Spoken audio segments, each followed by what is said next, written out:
এই যে চুড়ি চুড়ি লাল চুড়ি পরাইতে হবে সালাউদ্দিনকে, সীমান্ত বুঝে না, সীমান্ত যে হত্যা হয় সার্বভৌমত্ব বুঝে না, জাতীয়তাবাদ বুঝে না, শুধু সংবিধান বুঝে। এগুলো হলো ভুয়া সাংবিধানিক, এগুলো হলো ভুয়া জাতীয়তাবাদী। এই জন্য তাদেরকে বলবো বাংলাদেশের পক্ষে আসুন দ্রুত। যদি আমরা সরকার গঠন করি, ইনশাআল্লাহ আমরা সীমান্তবর্তী পুরো এলাকা জুড়ে অনেকে রোড বানায়, আমরা হলো এখানে খাল খনন করব, যাতে ওই পার থেকে খন্দকের যুদ্ধের মতন যাতে কেউ ওই পার থেকে এপারে কোনো মাদক বাংলাদেশে আর না পাঠাতে পারে, কারণ যুব সমাজকে নষ্ট না করতে পারে। সরকারকে বলবো যে আপনি এখানে আইসা মাদক ধ্বংস করুন। ভারতের যে ফ্যাক্টরি গুলা রয়েছে সীমান্তে, তারা প্রচুর মাদকের ফ্যাক্টরি স্থাপন করেছে এবং এগুলা তো অনেক পার্লামেন্টারিয়ান মেম্বারও এই ব্যবসার সাথে জড়িত।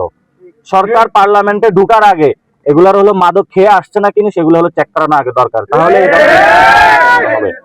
সরকারের যারা অনেক এমপি আছে তারা মাদক ব্যবসার সাথে জড়িত, তারা ইয়াবা ব্যবসার সাথে জড়িত। বাংলাদেশে তাহলে ঢাকাতে ইয়াবা পাওয়া যায় কেন? পোলাপানের কাছে গাঞ্জা পাওয়া যায় কেন? পেন্সিডিল পাওয়া যায় কেন? সরকারের যারা এমপি আছে, স্বরাষ্ট্র বিভাগ আছে, তাহলে তারাও এটার সাথে জড়িত আছে। এই জন্য সালাউদ্দিনকে হলো জবাবদিহিতার আওতায় আনতে হবে।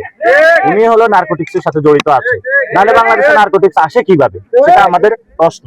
আমরা বলেছি যদি সীমান্ত হত্যা আরো বাড়ে, সরকার যদি উদ্যোগ না নিতে পারে, আমরা সীমান্তের দিকে লং মার্চ দিব ইনশাল্লাহ, বাংলাদেশের সবাইকে নিয়ে দেখবো আমাদের কে ঠেকায় তারা।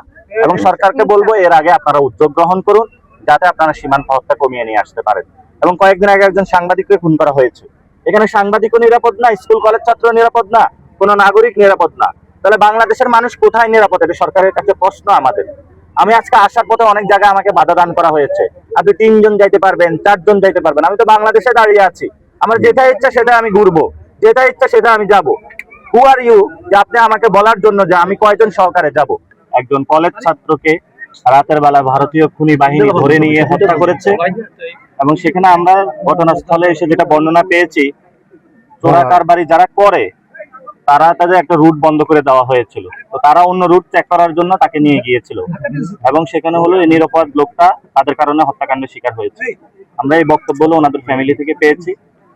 যে বিষয়টা হলো আপনি যদি অপরাধ করে থাকেন তাহলে অপরাধের জন্য হলো দেশের আইন আদালত কানুন রয়েছে, সেটা তো হবে। আর যদি আপনি কোনো অপরাধও করে থাকেন, ডিরেক্ট গিয়ে যদি আপনাকে কেউ খুন করা হয়, তাহলে বোঝা যাচ্ছে বাংলাদেশে কোনো আইন বিচার আদালত এবং ভারতেও কোনো বিচার আদালত বলে কোনো কিছু নাই। এই জন্য আমরা সরকারকে আহ্বান জানাবো যদি অতি দ্রুত সীমান্ত হত্যার উদ্যোগ নিন, বন্ধের উদ্যোগ নিন এবং যে শহীদ ফ্যামিলিগুলো রয়েছে সীমান্তে সেগুলোর সাথে সাক্ষাৎ করুন, এখানে স্কুল কলেজ ইউনিভার্সিটি নির্মাণ করুন যাতে এই মানুষজনের জীবন জীবিকা নিশ্চিত হতে পারে। এবং সাথে সাথে সীমান্তে যে হত্যাগুলো হয়েছে এখানে যারা বিভিন্ন ব্যবসার সাথে জড়িত আছে, চোরা কারবারি মাদকের সাথে, তাদেরকে আইনের আওতা নিয়ে আসার জন্য। এবং বর্তমান পরিস্থিতিতে আমরা যেটা দেখছি, স্বরাষ্ট্রমন্ত্রী এবং পররাষ্ট্রমন্ত্রী ওই দুজনে হলো ওনাদেরকে চুরি পরিয়ে রাখা দরকার। ওনারা কোনো স্টেটমেন্ট নাই, কোনো বক্তব্য নাই, ওনাদের কোনো উদ্যোগ নেই। এই জন্য সরকার নাগরিকদের নিরাপত্তা দিতে পুরোপুরি ব্যর্থ হচ্ছে। সরকার যেমন ঢাকাতে ব্যর্থ হচ্ছে, সকল বিভাগে সীমান্ত নাগরিকদের নিরাপত্তা দিতে ব্যর্থ হচ্ছে। এই জন্য সরকারকে আমরা বলবো আপনি যদি সত্যিকারের জাতীয়তাবাদী হয়ে থাকেন তাহলে আপনি সীমান্ত রক্ষা আপনার প্রধান কর্তব্য। আর যদি আপনি সীমান্ত রক্ষা করতে না পারেন তাহলে আপনি একটা ভুয়া জাতীয়তাবাদী। এই জন্য যারা ভুয়া জাতীয়তাবাদী আছে তাদের হাতে দেশ নিরাপদ নয়। আমাদের যারা সন্তান রয়েছে যাদেরকে আজকে খুন করা হয়েছে, ওনার বাবা রয়েছে এবং ওনার বাবার থেকে আপনারা বক্তব্য শুনবেন যে উনি বলবেন যে ওনার সন্তানকে কিভাবে। আপনার সন্তান কি কোনো মাদক টাদকের সাথে জড়িত ছিল? না, আমার উনি বলছে ওনার সন্তান কোনো মাদক সাথে জড়িত ছিল না। স্কুল স্টুডেন্ট সবাই জিজ্ঞাসা করেন আমার সাথে। এবং বিজেপি থেকে যে প্রেস রিলিজ দিয়েছে সেখানেও বাংলাদেশের মানুষকে মাদক কারবারি চোরাচালানি তারা হলো সেগুলো আখ্যায়িত করেছে, এটা ভারতীয় বয়ান। আমরা বলবো বিজেপিকে ভারতীয় বয়ান থেকে সরে আসার জন্য। আগে যখন ছিল পিলখানা হত্যাকাণ্ডের আগে তখন হলো বিএসএফ মারা যাইতো, সে বড়াই বাড়ির যে যুদ্ধ হয়েছিল সেটা আমরা জানি। এখন হলো পিলখানা হত্যাকাণ্ডের পরে এই বাহিনী মেরুদণ্ড ভেঙে দেওয়া হয়েছে।